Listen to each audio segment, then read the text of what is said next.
Okay, Bismillahir Rahmanir Rahim. Alhamdulillahi Rabbil Alameen. Wassalatu wassalam ala ashraf al-anbiya'i wal mursaleen. Nabiyyina wa qudwatina Muhammad alayhi afdal salah wa azka taslim. We'll begin inshaAllah. This is the first class of a weekly class that's going to be going through a book of, we'll call it a book of manners. And that book is called al-Dhariyah ila Makarim al-Shariah.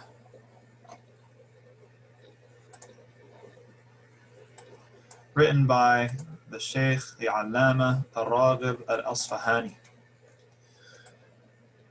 The structure of the course, it's a weekly course. We're going to start at 6 p.m. every week, inshallah, on Sundays. Recordings are available. We now have all recordings are going to be uploaded onto the YouTube channel.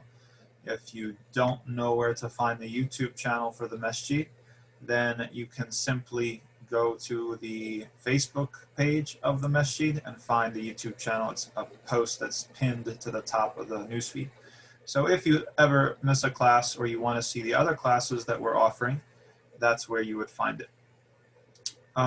Today, we're going to talk about, it's just going to be an introduction about the author, about the book, and about the times and circumstances in which the author lived. Because he lived in some wild times, and it really exposes kind of a key moment in Islamic scholastic history, and it's going to teach us a lot about not just Islamic history, but it's going to teach us a lot about the formation of Islamic scholarship. It's going to inform us about what is our kind of orientation to modern political or social events that are happening around us. And it's going to be able to inform us as to really understand the balance of Islam when it comes to a lot of extremes. So without further ado, we'll get into that. So you will see what I mean, inshallah. As we said, this book is by a scholar who's named, or called, we should say, al-Raghib al-Asfahani. His full name is Abul Qasim. So we've talked about in other classes the relationality of names in the Islamic tradition. How, you're not just referred to as an individual, you're referred to in kind of a chain of relation. You're the father or mother of so-and-so, and this is your name, and you're the son or daughter of so-and-so. And how that places you within a larger context that has to do with other people and influences. So his full name is Abul Qasim, his son's name is Al-Qasim.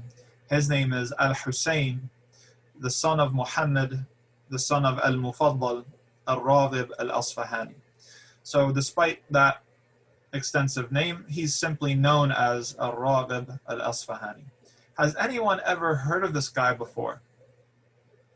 You can respond either by unmuting your microphone or by responding in the chat box, by hitting the chat button. Has anyone, we'll give it a second for the Sheikh families joining up. MashaAllah, welcome. Has anyone ever heard of, okay, so Samira says no. Has anyone ever heard, I'm interested if anyone in the Sheikh family has heard of al-Raghib al-Asfahani, who is our author for this class.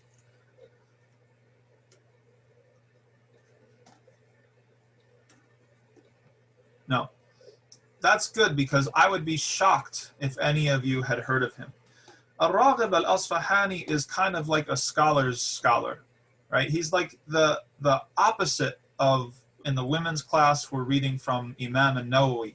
Imam al-Nawawi is a rock star. He is somebody who everybody knows, everybody loves. Nobody has any sort of opposition or says anything bad about Imam al-Nawawi. Universally loved, right?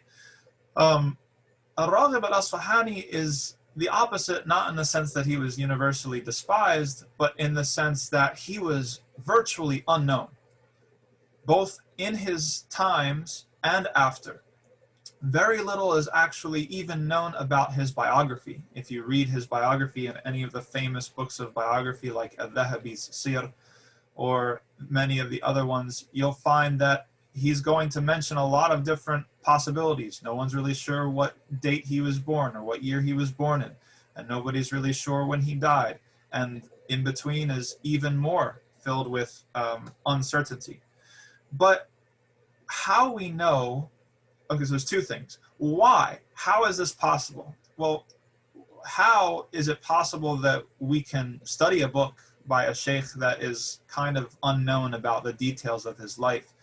The first thing is that when it comes to how history was recorded, especially the biographical history, a lot of the history has, let's say, a bias towards figures who are connected to the state or figures who are kind of in the thick of things. So if you're in Baghdad, or if you're in Damascus, or you're in Egypt, specifically Cairo, right? You're much more likely to have people know about you, record your history, and take care of it for future generations.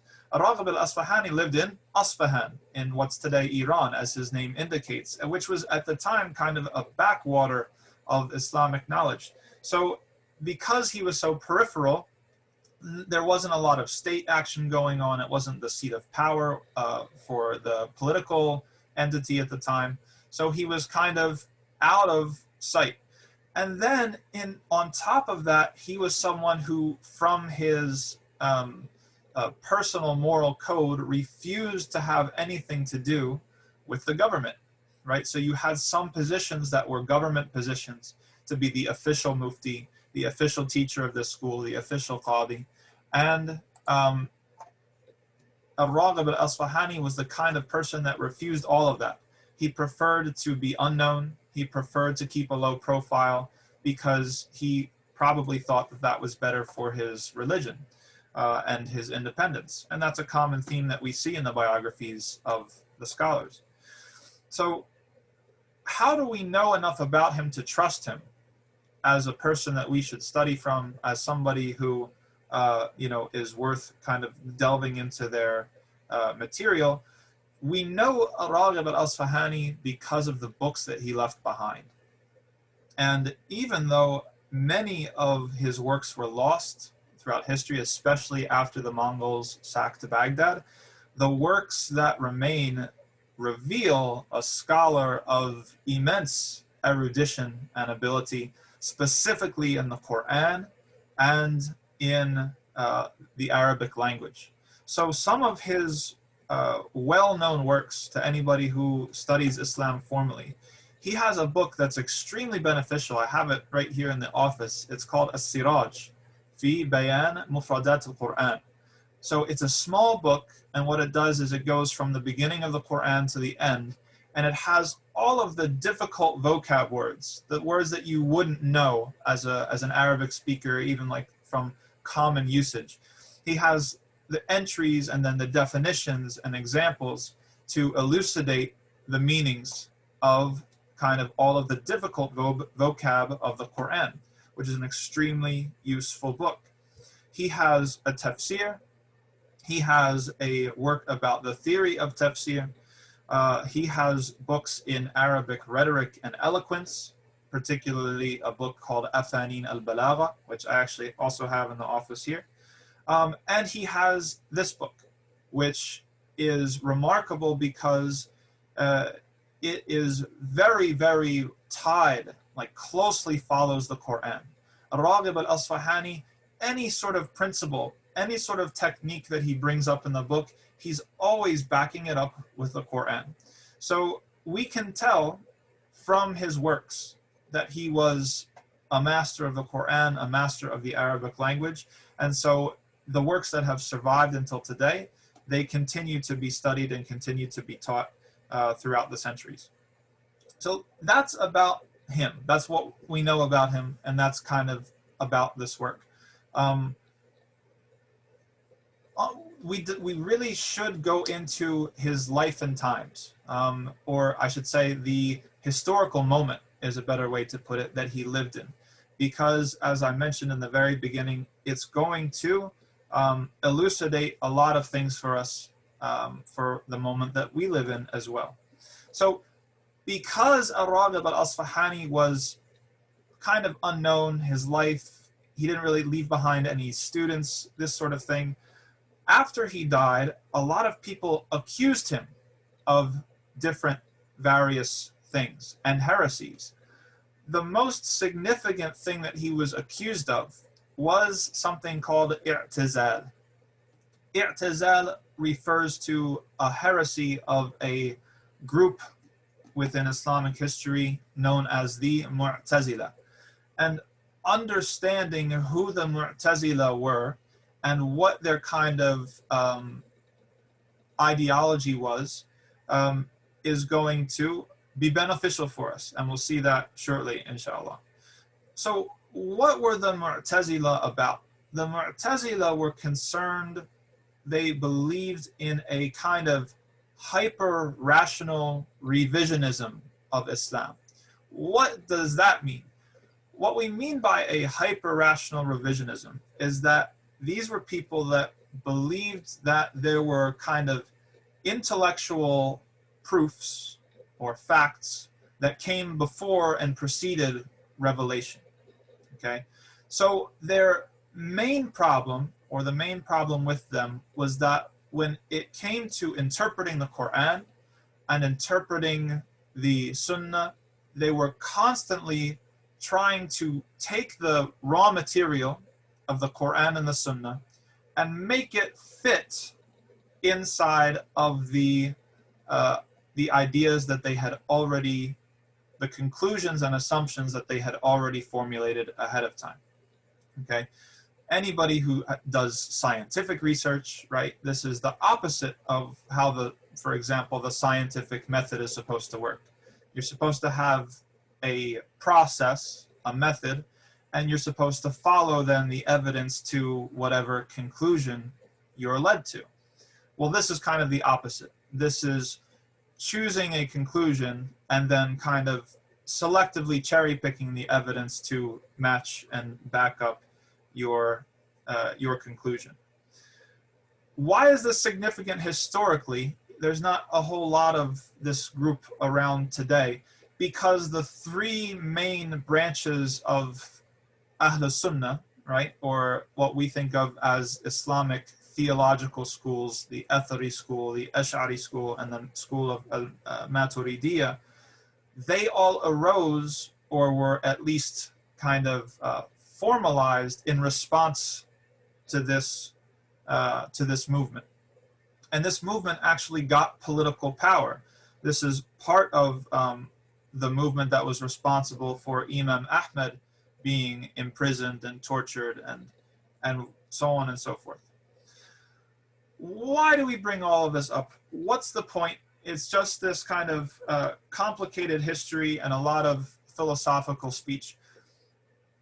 Why we bring it up, or why I thought it was important to go into, was because thinking about these issues forces us to articulate what the relationship is between Islam and the human intellect.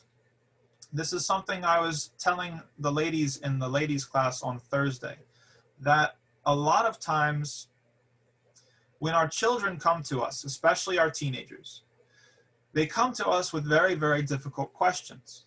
They want to know why. That's kind of the cultural force of America at play.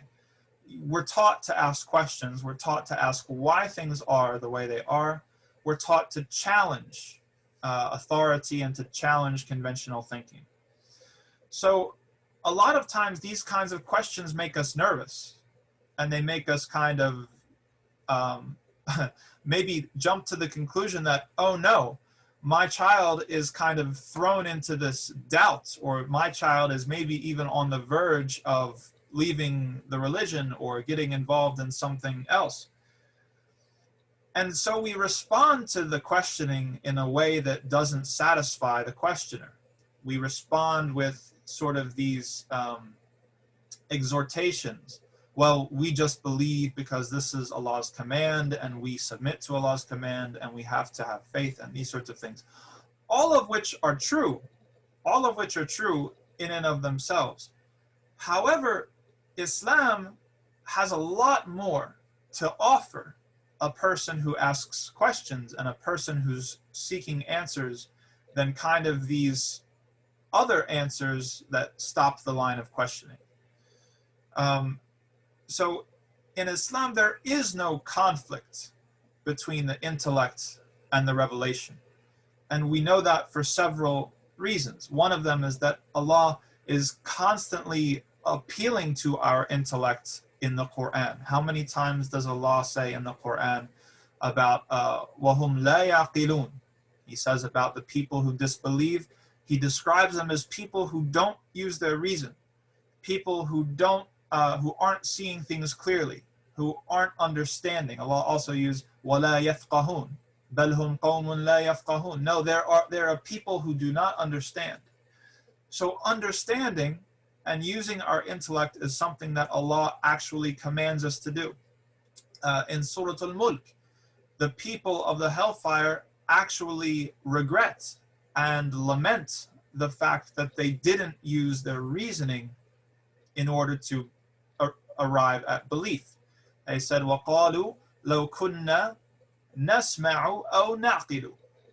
Right? It said, if only we had in the dunya, we had either listened or used our reason. And this is really an interesting ayah because it kind of shows that there's two types of people. There is a group of people that for them it's enough to just be told, hey, well, this is, what Allah asked me to do, and that's enough for me. I don't really need to go further. I don't really need to ask any questions. And I feel like we've probably all met people like that in our lives. But then there's another group of people that won't be satisfied by that sort of argumentation. They won't be satisfied by these kind of very simple, almost surface level answers. They want to dig deeper. They want to understand why. They want to know as much as they can about the reasoning behind things. Because once they are informed about it, once they explore and uncover and discover all of the complexity of what's going on, it's actually going to increase them in faith and make them a stronger believer.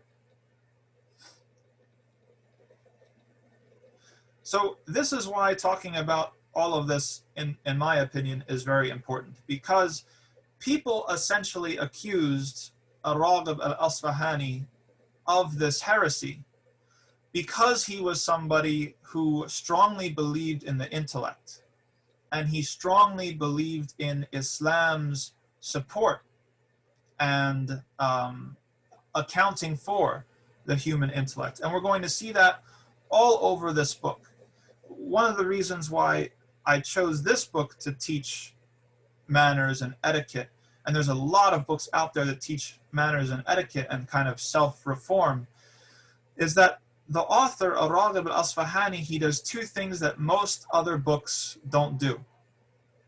One of the things he does is that he gives reasonable, logical explanations for everything. So he's coming at you, trying to convince you through your intellect. And we live in a society, in a time and a place where scientific reasoning, logic, they're all kind of the currency by which truth is purchased, if you'll allow the analogy. The other reason is that al-Raghib isn't just going to give you techniques. He's not just going to tell you that, you have to smile when you see a stranger, you have to give salam, you have to feed the poor, you have to let other people sit before you. Though all of that stuff is in the book. But what al-Raghib does is, al-Raghib starts with a theory of who the human is in relationship to his creator, and how all of our self-reform, all of our etiquette, all of our manners, all of that flows from kind of our understanding or ideas about who we are. So he talks, and we'll see this in the beginning of the book, he talks a lot about what's the purpose for human existence, and how every single manner and etiquette and technique that we should try to emulate and we should try to embody actually is connected back to this foundation, this theological root about who we are in relationship to Allah and in relationship to the creation.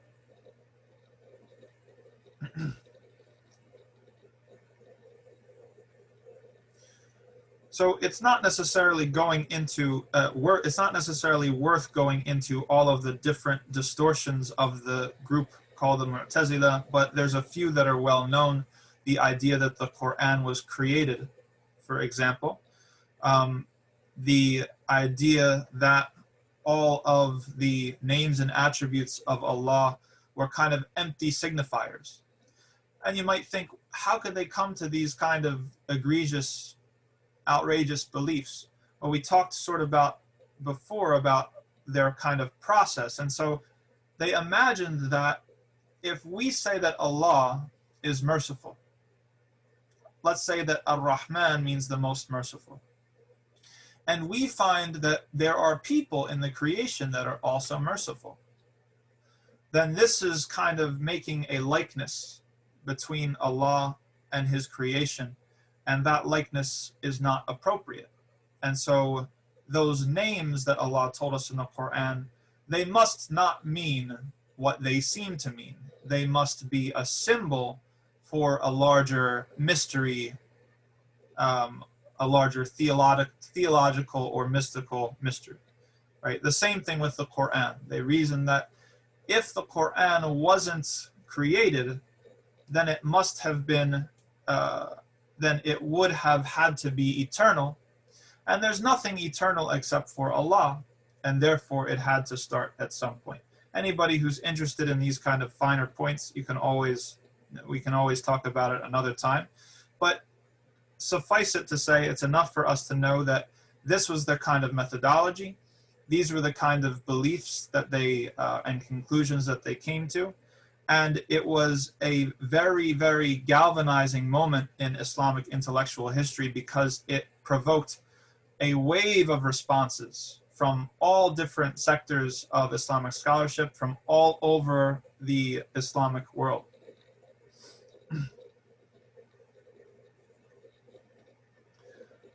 One of the things that we learn, or we can say one of the historical lessons that we learn from this whole issue, we see that, okay, al-Raghib al-Asfahani, he's this person who respects the intellect. And he is trying to honor that respect that Allah gives it in the Quran.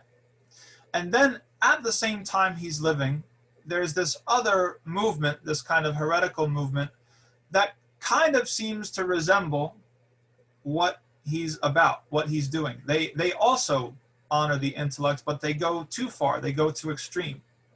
So the people who are accusing al-Raghib al-Asfahani of this heresy, they're kind of lumping him together with this group. What we can learn from this point, or this historical point, is that sometimes we can become oversensitive to the issues that are happening in our time. For example, we can find many examples right now. We see that there is a project, for example, to liberalize or secularize Islam when it comes to how we practice our Islam in the West.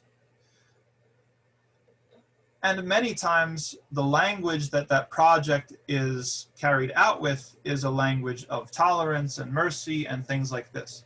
However, it would be a mistake to group everyone that's talking about tolerance and mercy in with this project. In reality, we have to be very careful, and we have to investigate and put things in their proper place. So that's pretty much the intro to the context of al-Raghib al-Asfahani. What about this book? how important was this book? And then we'll get, actually, it looks like we're going to have time to go into the actual text of the book, inshallah. Everyone knows al-Ghazali. Al-Ghazali is one of the most famous scholars we have in the Islamic tradition. This book is the book that we're about to study is the book that al-Ghazali used to carry around with him everywhere. His contemporaries said that they never saw al-Ghazali except that he was carrying this book. And that's because al-Ghazali believed that this book tied everything together. It tied together law, it tied together theology, and it tied together manners and etiquette. So when it comes to what's the structure of the book is called, again, Makarim, al-Dhariyah ila Makarim al-Shariah. It spends time talking about rules. It spends time talking about appreciating the mercy and the wisdom. Okay, so this isn't a book about rules like we're used to hearing, right? Most people, and the internet has kind of made this worse, where we think about Islam, we think about the Sharia, we think about rules. We think about what we're allowed to do, what we're not allowed to do, what's halal and what's haram. This type of book that al-Raghib al-Asfahani wrote is the opposite. He's not concerned with the rules so much as he is concerned with the wisdom and the mercy and the compassion behind the Sharia. And his job is, he wants to get you to see that.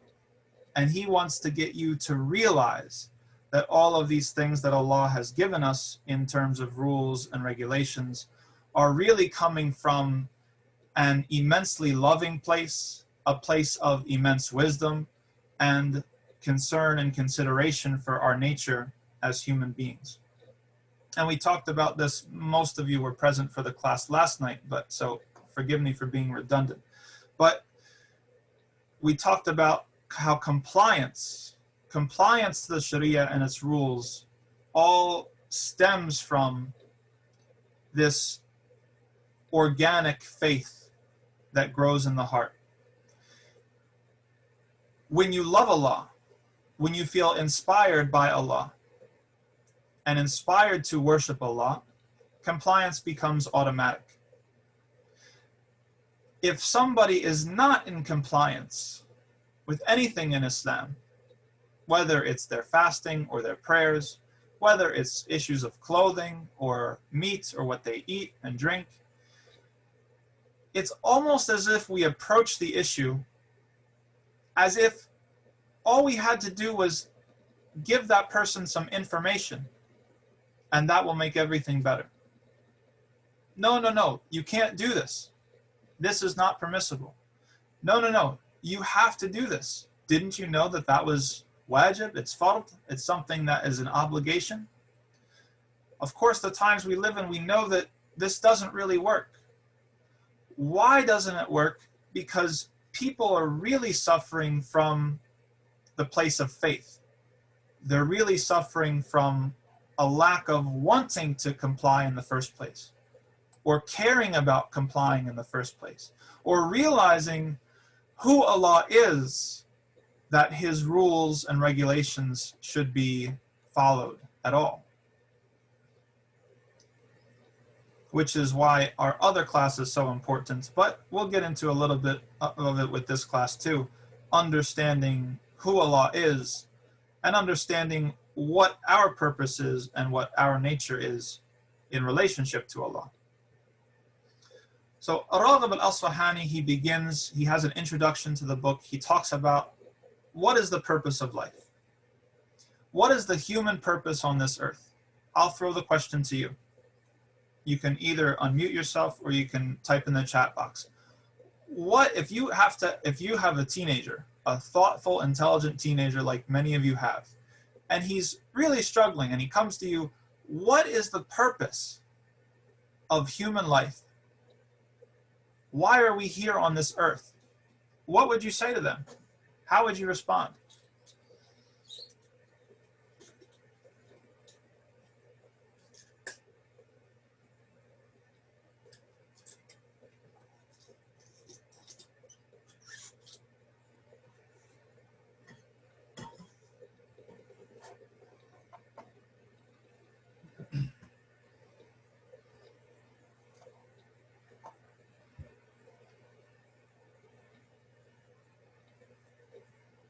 to worship and obey Allah.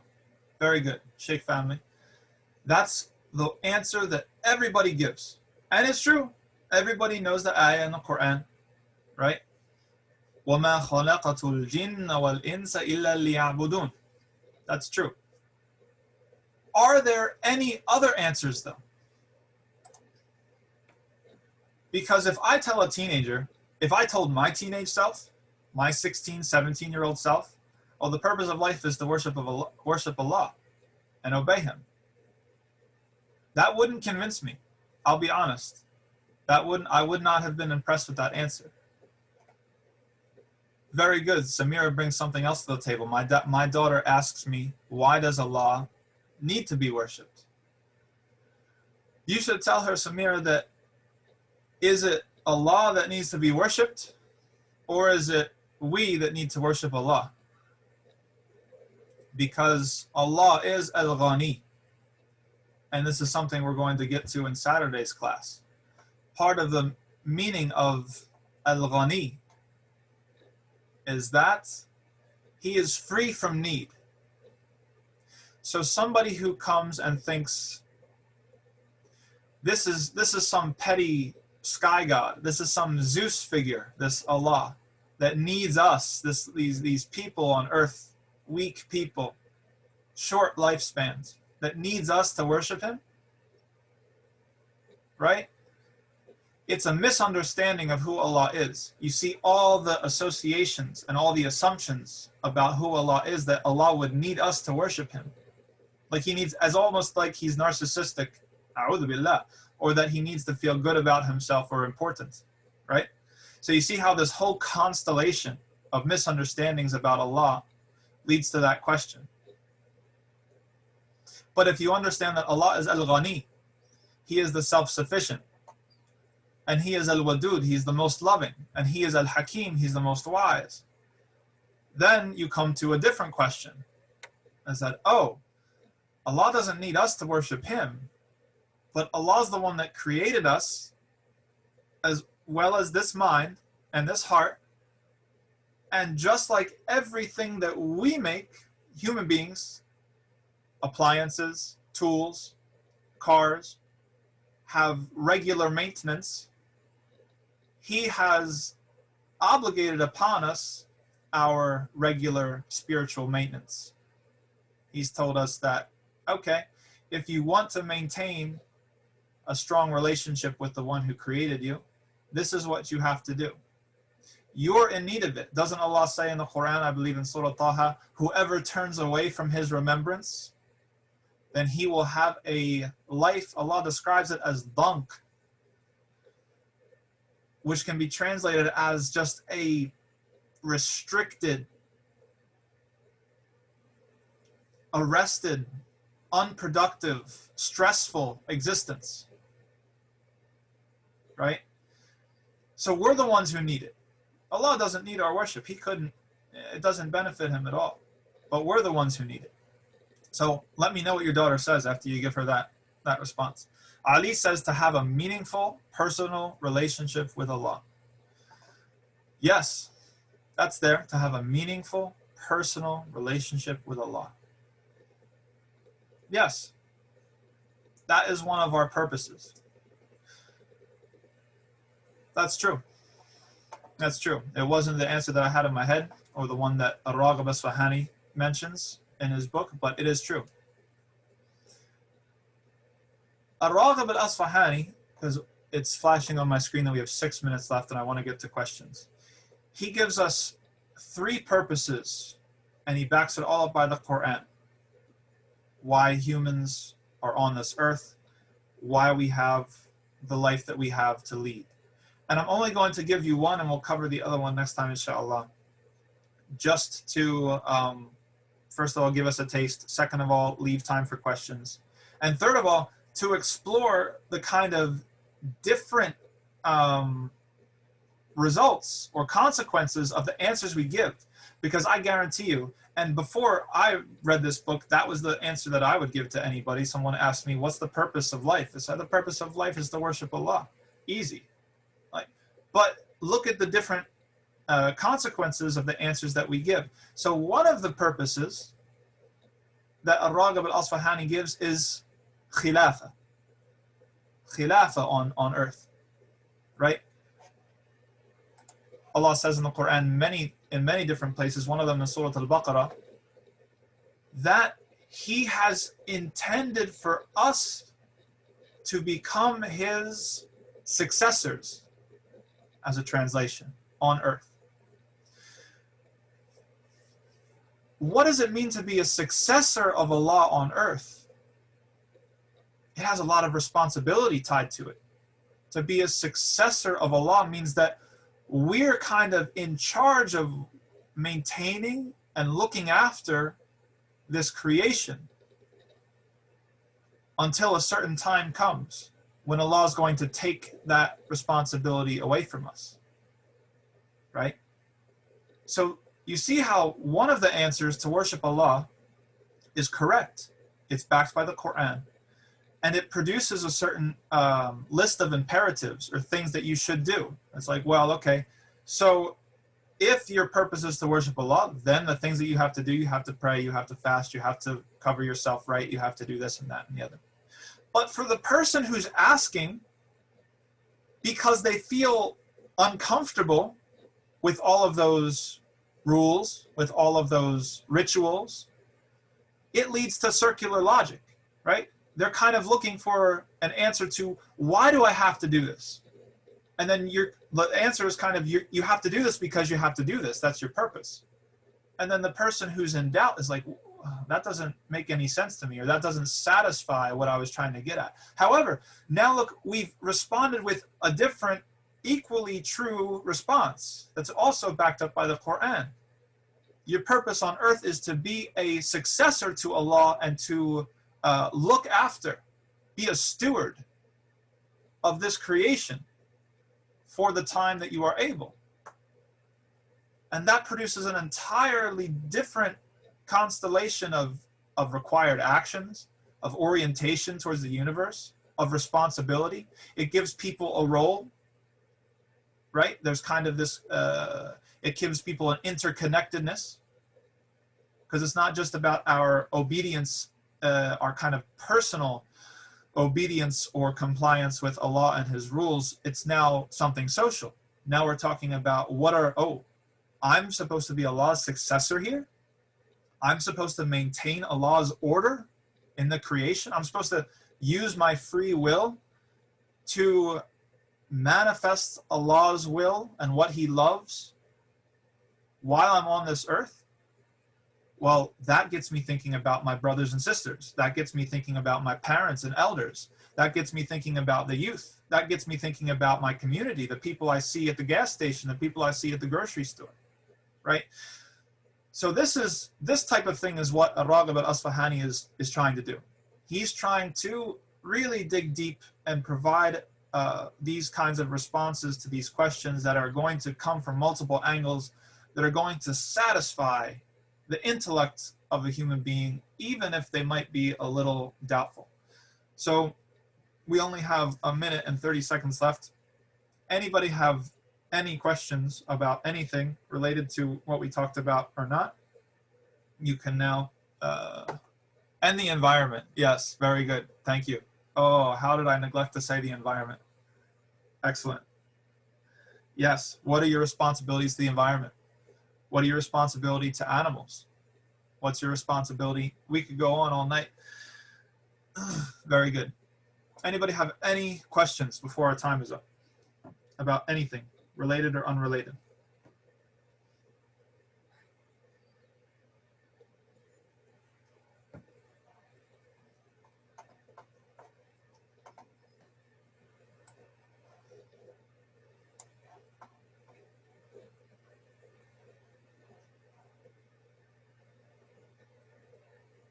Okay. Yes, Ali. Khalifa, yes, is representative. Representative is another translation. Yes, very good. Khalifa is a representative, a steward, a successor, right? Because there's also khalf that comes behind. Very good. Ali, the YouTube channel, and this also answers his question. You can watch all previous lectures on the YouTube channel. You can find the YouTube channel on the Facebook site for the Masjid. Okay, so go to Muslim Community Association of Mohawk Valley and Facebook. There's a pinned post that has the YouTube channel, and that has all classes, all khutbahs, all lectures, and I will